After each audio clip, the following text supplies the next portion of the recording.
सरकार में मंत्री दिनेश प्रताप सिंह ने आज अपने सरकारी आवास पर प्रेस वार्ता की, जिसमें राहुल गांधी के दिशा की बैठक में लगाए गए आरोपों को झूठा बताया। इस मामले पर जन टीवी संवाददाता ने मंत्री दिनेश प्रताप से खास बातचीत की।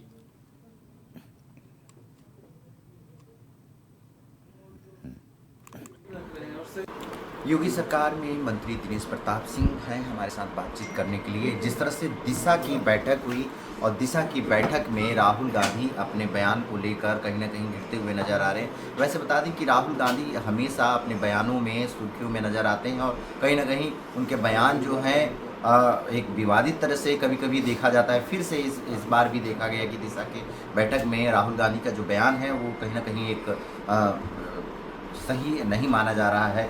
तो क्या कहेंगे, जो बैठक में इन्होंने आरोप लगाया तमाम तरीके की चीज़ें, जिससे पूछे, इससे ये भी माना जा सकता है कि कहीं ना कहीं देश में भी अलगाववादी हो सकता है, लोगों में जो जिस तरह से एक एकता की भावना रहती है वो कहीं ख़त्म हो सकता है। इन तमाम चीज़ों को कैसे देख रहे हैं? देखिए, राहुल गांधी जी का गुजरात में दिया गया बयान रायबरेली की दिशा की बैठक के से जोड़ करके उन्होंने दिया। मुझे दुख इस बात का है कि रायबरेली वासियों को, रायबरेली की मतदाताओं को, भारत की जनता को शर्मसार करने वाला बयान राहुल गांधी ने दिया है और उस बात का कोई औचित्य नहीं था जो झूठ प्रसारित किया जाए। दिशा की बैठक में राहुल गांधी जी ने किसी से किसी की जाति नहीं पूछी, कोई परिचय नहीं पूछा। हाँ, रायबरेली के जिलाधिकारी ने जरूर अधिकारियों से अनुरोध किया कि आप लोग अपना परिचय जरूर बता दें, लेकिन उसमें जाति धर्म का कोई उल्लेख ना किसी व्यक्ति ने किया है। तो मुझे नहीं लगता कि राहुल गांधी को कैसे पता चल गया कि इसमें किस जाति के लोग बैठे हैं और कितना कम प्रतिशत है, किसका ज़्यादा प्रतिनिधित्व है, जिसके बारे में उन्होंने जाकर के गुजरात में बयान दिया।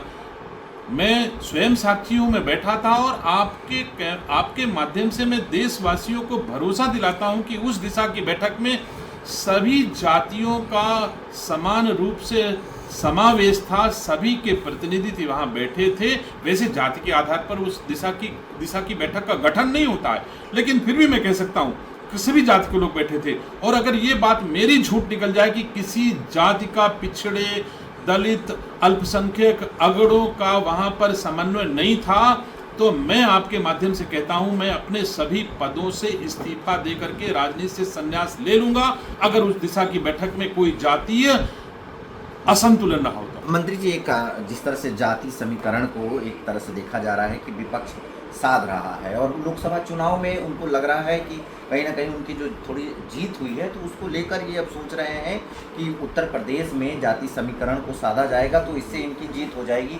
तो इसको आप कैसे देखते हैं? क्या ये फिर से लोकसभा चुनाव या 2027 की तैयारी कर रहे हैं? इसमें ये जिस तरह से चल रहे हैं, इनको क्या जीत मिलेगी? राहुल गांधी जी कितना भी कर लें, अब उनको जितना मिलना था मिल गया। राहुल गांधी जी इसीलिए देश को बांटने का प्रयास कर रहे हैं, लोगों को के बीच में दरार पैदा करने का काम कर रहे हैं। लेकिन मोदी जी जैसी शख्सियत आज के दिन में देश में स्थापित हैं, जिनके पास सबका साथ सबका विकास रूपी एक ऐसा महासागर है जो राहुल गांधी जी की लगाने वाली हर चिंगारी को बुझाने का काम कर सकता है, तो राहुल गांधी अब देश में आग लगा नहीं पाएंगे, देश के सद्भाव को खत्म नहीं कर पाएंगे, देश को बांट नहीं कर पाएंगे। और मोदी जी का सबका साथ सबका विकास भारी था, भारी है, भारी रहेगा। अब आज के पोस्टर में उन्होंने लिखा है कि साथ रहोगे तो जीतोगे, और इसी तरह से देखा जा रहा है कि भाजपा की जो जिस तरह से बटोगे और बटोगे तो कटोगे, ये कहीं ना कहीं भारी पड़ रहा है इस पे। तो इसको लेकर ये राजनीति शुरू कर रहे हैं, इसको कैसे आप देख रहे हैं? सत्य हमेशा भारी रहा है, आज भी भारी है और कल भी भारी रहेगा। हमारे साथ मंत्री जी हैं और साफ तौर से विपक्ष को भी कह रहे हैं कि सबका साथ सबका विकास, इसमें आप भी हैं तो आप भी सहयोग करें, सबका साथ सबका विकास, क्योंकि देश को मजबूत करना है। इसलिए मंत्री जी ने ये विपक्ष को एक तरह से जो है ऑफर दिया है। लखनऊ से कैमरा पर्सन सौरभ के साथ।